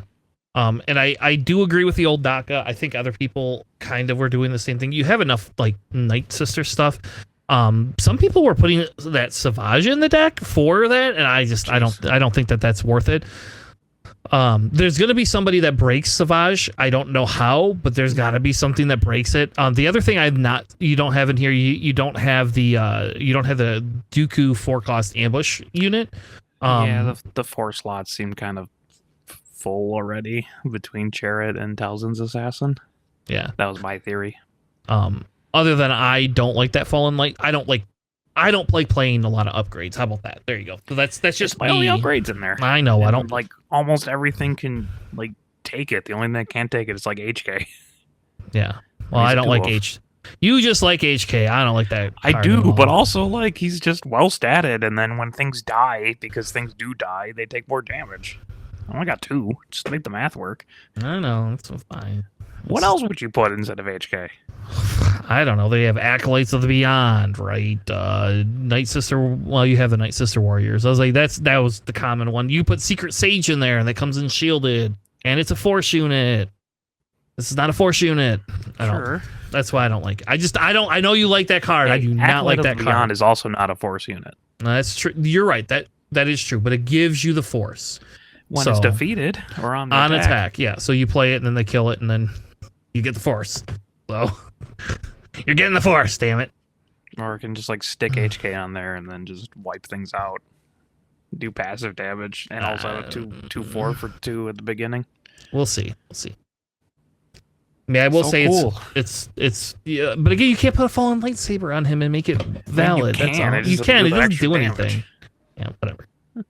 It's weird you don't have like this deck. This deck definitely has. You have limit. Your removal is your Force Throw and your Force Lightning. So if they ban Force Throw, glory. You have no glory. Oh, that's true. You do. And I forgot that. Yeah. Well, everybody's got power. I don't know. It's funny. We might be going to a meta where power might not matter if people can flood the board again. So I always said the same thing in Twilight. We did, and it didn't matter. Well, they didn't flood the board. Yeah. Only Vader, and that was in set 4. So I don't know. I like the deck. I think this is worth giving a whirl minus HK47. I'm going to replace him. So that's how I roll, baby. That's how I roll. But I can add 5 legendaries into the deck instead of just 3. There's so many legendaries in the deck. It's kind of obscene. You know, this will be an expensive deck to run. We'll see. I like it though. I think it's definitely a different take than what we've seen before, and I think that's valid. I think that's one of the things people don't. People aren't doing. People are just like, oh, I'm just gonna play this generic thing. It's like, well, I think like in this deck, the only thing that you really must absolutely have is the Night Sisters. Night Sisters. Yeah, like that's it. Like outside of that, I think this deck can be wide open to Force units, right? You know, like it's a pretty open meta, and you can play it. I kind of think Chur's kind of a must too, but that's just my opinion. I think Chur's actually really good. Yeah. And like, you know, I know we were talking off podcast before. It's like, yeah, I run Palpatine. I'm just like, yeah, but Snoke, double down on the negatives. Yeah. And that's what it does. They play like a home one. If you have a Snoke out, like you can just bother Talzin and then just kill the home one with like a Ruthless Raider, which just feels weird, and live. Yep, and it doesn't do anything. Yeah, I don't know. I agree. I do think Snoke's probably the better call, and I think Snoke is going to work good in this meta anyway. Even though we have some higher health stuff, I think Snoke helps reduce that attack power, which is what you really need the most. This is just like an efficiency, like Ray. How Ray is like, well, I'll pump up my units so they live through my attacks. This one just debuffs your opponent's units, so you also live through your attacks. Yeah. Same theory. That's what I was trying to go for. Yep, I like it.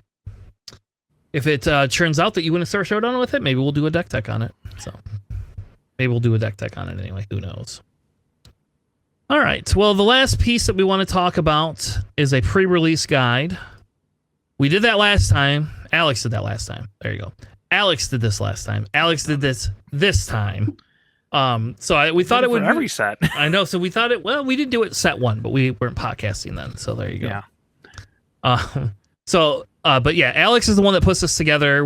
That's like Alex's core responsibility for our group is to make sure that every time. And I'll tell you what, I don't print this out, but I save this on my phone so that when we go play pre-release, I just pull my phone out and go, oh yeah, we talked about Okay, cool. We talked about this. All right, yeah.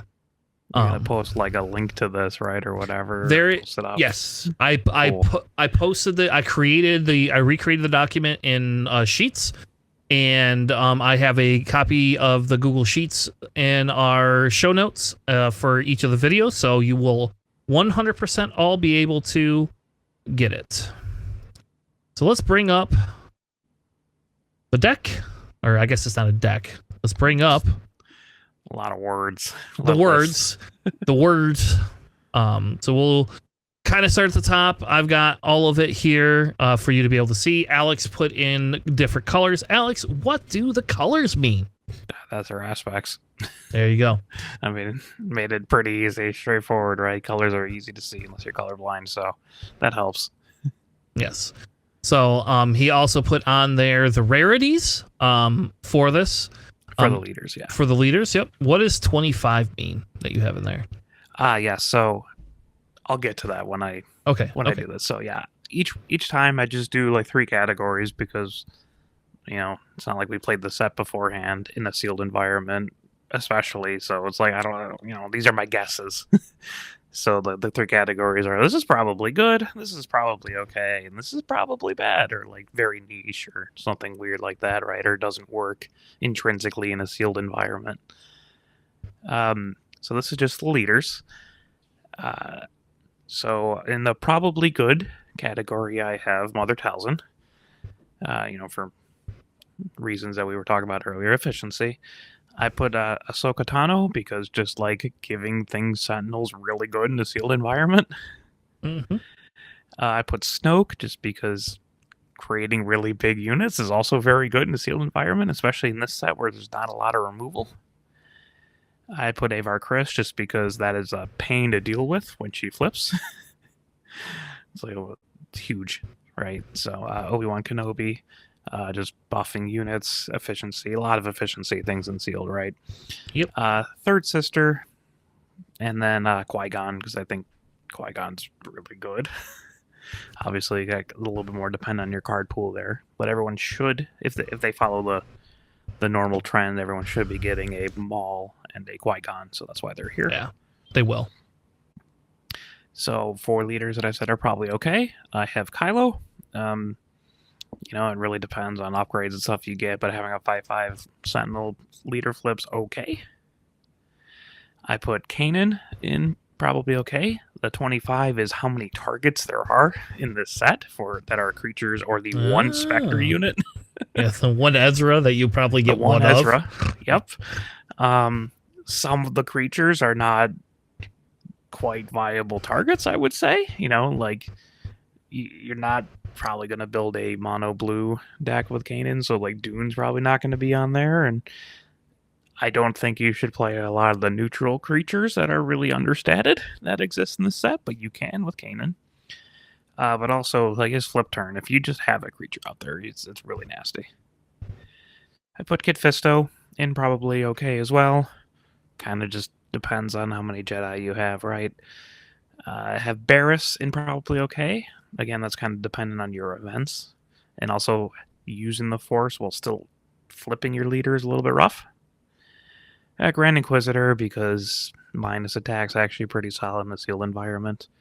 And then I have Anakin, because he's a little bit versatile. So it opens up your card pool, so he's probably fine, but also limiting yourself to one aspect's pretty rough. Yeah. Yeah. Yeah. It's more of like, because you have access to other things. Notice that Darth Revan is not in the probably okay, because one aspect's pretty rough. So in the probably bad, I have Morgan Elsbeth, because there's not a lot of synergy with her internally in this set. I got Darth Maul, just because I don't think he does much, honestly, and his flip turned a little bit underwhelming. I have Rey, just because it doesn't seem worth the 7 flip in a sealed environment for sure. Even though there are like more non-force units, it just doesn't seem great. I don't think there's enough of them to justify her, which is weird because I kind of feel like they were trying to build her for sealed, but I don't know. I think she seems better in construct than she does in sealed, honestly. I put Cal Kestis in probably bad just because he's low statted, and like letting your opponent exhaust their worst unit is not detrimental in a sealed environment because they're playing not a lot of great units. Yep, so they don't care. Yeah, and then Darth Revan's probably bad because single aspect villain, he's kind of rough. So that's my ideas for that. All right, let's move on to some of the legendaries, because I think the legendaries are less likely. Like, people do pull them, but right, do they matter as much? Yeah, and I think there's like 20 of them, right? And I think they're trying to increase the rate or something like that. I don't know. Legendaries I have for this probably good is Blue Vader. Yeah. I mean, you're not like ambushing them out in this set at all, right? But also a 5/6 for 6 that can potentially kill your opponent's pretty solid. Yep. And then I have Anakin.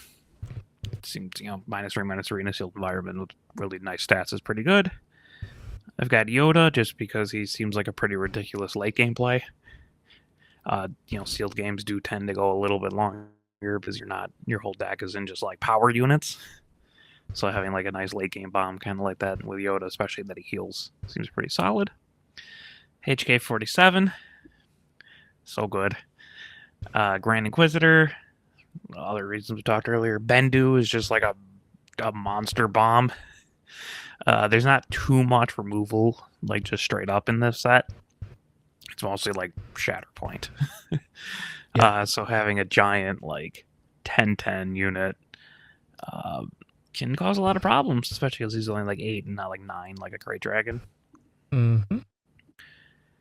Let's see, I got Qui-Gon Jinn, just also because ambush is really good, and then also like bouncing and all that kind of stuff's real nice. I put Darth Malik as probably good as well.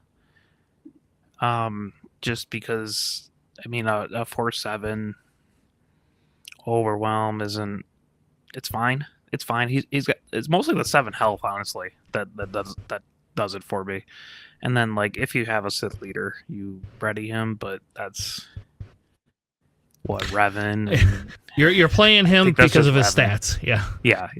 So or Maul, I guess everyone gets Maul, right? So that is some sort of synergy there. I have Grogu, and probably good as well, just because healing's pretty nice.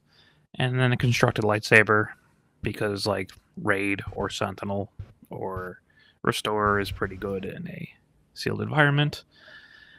For probably okay, I have the Mythosaur, just because he is a giant bomb. But I mean, he's hard out. And then I got Marshawn Rowe and the Legacy run. I have little asterisks next to some of these units and some of these cards, and that's kind of like it's between those tiers. So the Legacy run is probably between probably okay and probably good. Like you can play it. Its impact really is iffy. It's good. Right? I Like think it's good if it dies and they have units, but it's also a yes. 3/3 for 5. So like it's a huge trade off, which is why it's like it's probably okay, but also it can do a lot. So that's why it's probably a little bit better than probably okay. It's really good in Yellow Theron. Oh, I'm sure, but that's not in a sealed environment. And then probably bad, I have always 2, the Supremacy, Leia, Oppo, Rancesis, Syndralig, Zuckuss, and the Father. A lot of those are like double aspect stuff, which is generally not what you want to do in a sealed environment. Or like really randomly niche like Leia. I don't know. I kind of like Leia, I guess. In sealed? Like you need hero units, which You're right, and you probably don't have that many of them. right, and then also it's like a 5/5 for 5 in space that doesn't do anything, and then yeah, so it's a little bit weird. And then like Syndralig is more like, well, you have to have both him and a lightsaber in your hand. He's just not good, period. I don't think he's like super bad. I think you're down on him more than I am. But in a sealed thing, you also have to make sure you have a lightsaber and all that. I don't like 2-card combos in a sealed. And like, also the Father is like, he's probably between bad and okay. It really kind of just depends. I mean, he's got the big booty, but he's also an A cost. Yeah. And he's okay. I don't think he's great, but I don't think he's bad. So that's why he's like bad plus. Yeah. I think it's one of those, if you get him, put him in your deck anyway. You're probably never going to use it, but it's nice to have that card in there for if you do get to late game. And we don't know. My guess is there's not much late game that you're going to be getting to in this set. My guess is that the majority of the stuff is going to be super fast games because these units are pretty high powered. It is sealed as well, though, right? So, like, you know, you are pretty limited on the cards you can do. You know, and we're not going to go through all the commons and uncommons because there's a ton of them. So let's just hit the rares and call it a night here. For probably good, I have Krell. Just because he's just kind of a big unit that's just a little bit difficult to deal with, especially with no removal. I have Yaddle because Yaddle's a 2/4 for 4 restore 1 is bonkers. Mm-hmm. I have Craving Power. And I'm blanking on what that does right now. Oh, that's the Overwhelming Barrage upgrade. Sorry. Yeah. I keep calling it Underwhelming Barrage, so I never learned the Craving Power name for it. Fair enough. Yeah, so Craving Power. I got Eth Koth. That's the resupply guy. Yoda's lightsaber, mostly just because it also heals you. And it can go in anything, right? It's not restricted to Yoda, so it heals, gives you 3/1. I got the Purgle King because I think if you drop that, I don't know what your opponent could do against you. So restore 4. You cry a little bit. I think that's what you do. And he's got 12 health, so it's not like you're like taking him out anytime soon. I got Burden of the Masters, which is interesting to me. I'm not sure exactly how to rate this, but it's like you put a force unit from your discard pile at the bottom of your deck. If you do, you can play a unit from your hand and give 2 experience to it. So like you can put a good card back into your deck if you ever get that late game, or just pay 1 and give something 2 experience tokens. So I think that's pretty worth it. Yeah, I think so too. I kind of like that card. It secretly like that card anyway. I think that there's uses to it that we'll unlock. So yeah, there's Adigalia. Seems pretty good. Kid Fisto's Aether Sprite. Just defeat any number of upgrades on a unit. Seems really nice. Unfortunately, there's not. Yeah, a lot of the red seems kind of iffy. Next up is I have, as I have foreseen. You know, look at the top card of your deck. Spend the force. Pay 4 less. It's my new Thrawn card. Seems really good. Yeah, you need the force for that though. I'm gonna have a Force Thrawn deck. Don't worry. And then Liberated by Darkness. That's the change of heart for 1 less if you use the force. Vinestra, just because of 3/4, use the Force to ready her, is really strong for 3. And then I have Trust Your Instincts, which we talked about a little bit earlier. But that's just, shoot first, but you get +2 attack. And use the Force. So it's really nice in a sealed environment. Then I have both the son and the daughter for probably good. If you have the Force and you have the son, then just all your units just get +2 attack, and that's really crazy. And he's also a 6/8 for 7, so he's like decently statted if you're gonna drop him. And then the daughter is a 4/6 for 5, and then when damage is dealt, you just heal 2 if you use the Force. Mm-hmm. So that can prolong games pretty well and put you out ahead. I don't think those are terribly controversial picks there. For probably okay, I have Kylo Ren's lightsaber. Like, not being bounced not being exhausted is fine, I guess. That's a 1/3. Yeah, It gives you extra 1/3 for health. 2. Yeah, that's mostly what it's nice for. It just gives you 3 extra health. Yeah. And then I got Tragedy of Plagueis. Plagueis. Whatever. Plagueis. It's Plagueis. Plagueis. Oh my gosh. Edit. Plagueis. Thank you. Anyways, it's mostly because your opponent chooses a unit to defeat, and you're unkillable a little bit. I got like Ahsoka's ship in there because like a 3/4 for 3 space unit's not bad, and there's not a lot of like good quality space units in this set at all. Given the experience when it's attacked as a minor thing, it's probably never going to happen, but it's decently statted. Then I have Captain Enoch. I actually gave him a little asterisk there just because he has the potential of being a lot better. He's a 1/5 for 3 that gets +1 for each trooper in your discard pile. So he's pretty good late game. The Eye of Zion. Again, there's not a lot of good quality space units in here, so that actually is like semi-relevant. Luminous Beings, which is the I'm not sure about this one. So it's like the 6 cost green hero, right? You put 3 Force units from your discard at the bottom of your deck, and then give that many units +4/+4. So it kind of will like close out games or like just not be super relevant.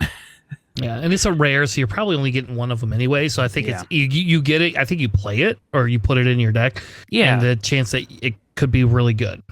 Right, like if you have 2 units, right, then it's just now you're swinging for an extra 8, which could be pretty relevant. And then I have Malakili. That's the creature guy. Again, 24 creatures, so he could be kind of useful. Yeah, baby. You get a lot of creatures. That's why he's okay. Yeah. I have Death Field in the okay because that also does hit you. Mm-hmm. But you do 2 damage to a bunch of stuff, each non-vehicle, and you draw a card. Then I got Time of Crisis, kind of again because it hits all your stuff, right? You and your opponent choose a unit, and then you just do 3 damage to everything else.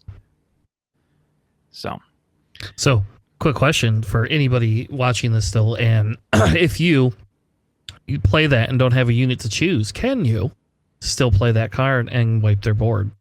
I mean, yeah, right? Okay. That's going to be a question. Yep, that'll be a question that comes up. I guarantee it. More than one time. Consistent rules for the past 4 sets. I'm just as saying. Much as you can. I don't need to have a unit for Merciless Contest. Nope. And people still don't like that. I'm fine with it. It's great. I got Deceptive Shade, mostly because it's like, okay, it's cool if you have follow-up, but if it dies and you have no other unit, like nothing worth playing, then whatever. Second Sister, mostly because of the 6 health, honestly. The discarding cards from your deck isn't good. There is a high enough density of Force units that you might be able to ready a resource, but also it's just like 6 attack, or 6 health. It is pretty nice. Then I have Mind Trick,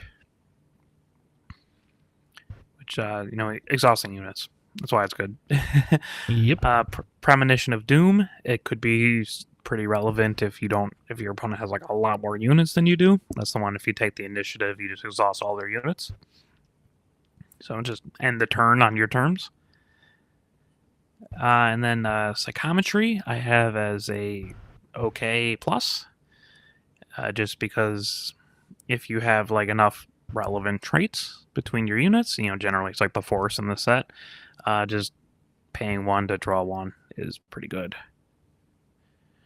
And then probably okay as well, I have Darth Revan's lightsabers. Not a lot of Sith, but it's still +2/+2. That can go in any villainy deck. And then Luke Skywalker, I think is a little bit expensive for what you're doing in a sealed environment. So, like, you need another unique unit, and then you also have to spend the Force, and then Luke also has to still be out for the experience in the shield. So, and probably bad, I actually have both the Jedi and the Sith holocrons. I don't think they really do enough to warrant playing them. Jedi Trials, I don't even know why you would ever play this in a sealed thing. Like, there's nothing relevant for a Jedi tag in this set. I mean, there are, but like not. Because you want to make something a Jedi. That's all. Right. Memes. Like, not that you want to like blow 4 turns building up a Jedi. Yep. It's a meme sake. I think Doom, like, you don't want to do mono decks, right? Like, that's a lot of it.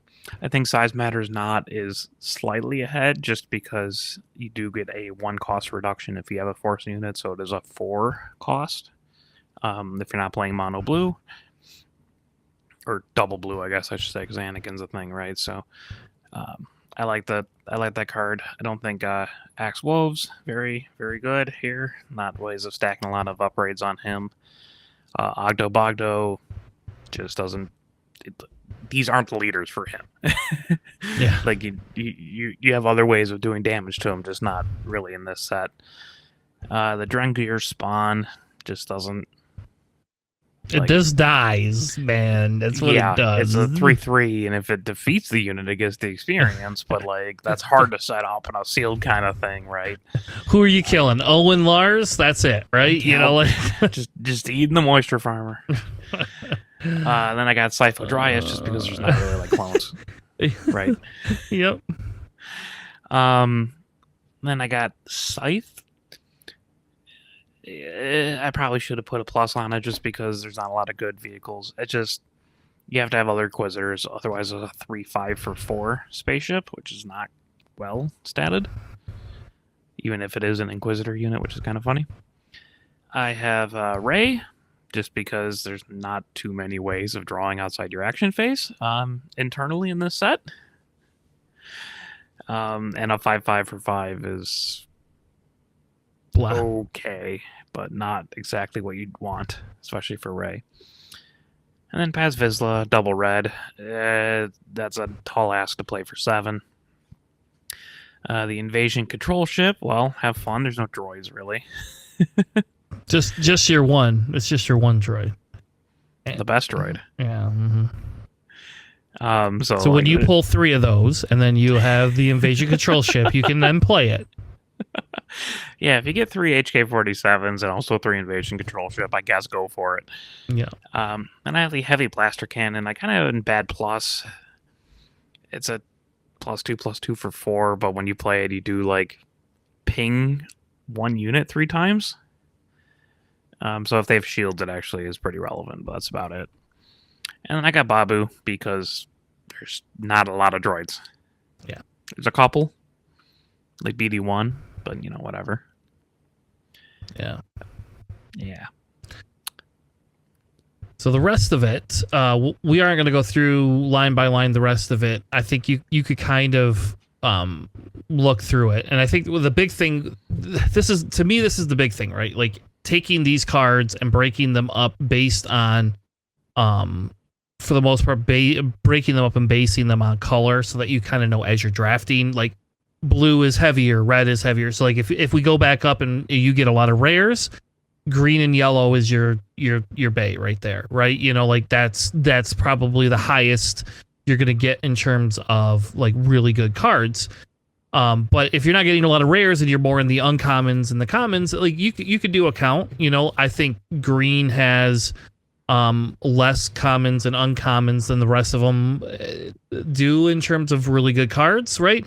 Whereas blue, this set is pretty high on the The radar. commons and uncommons for blues I think is really good, but like the rares are like just not great. They're all super situational. It's a little bit bizarre. Yep, and it's kind of same with red. Red higher cost ones really just don't do a lot, you know. Yeah, they're very niche in this set. Like they work. They integrate really well with the other sets, but like as a set, self-contained, the red's a little bit like iffy. It's kind of strange. Yeah.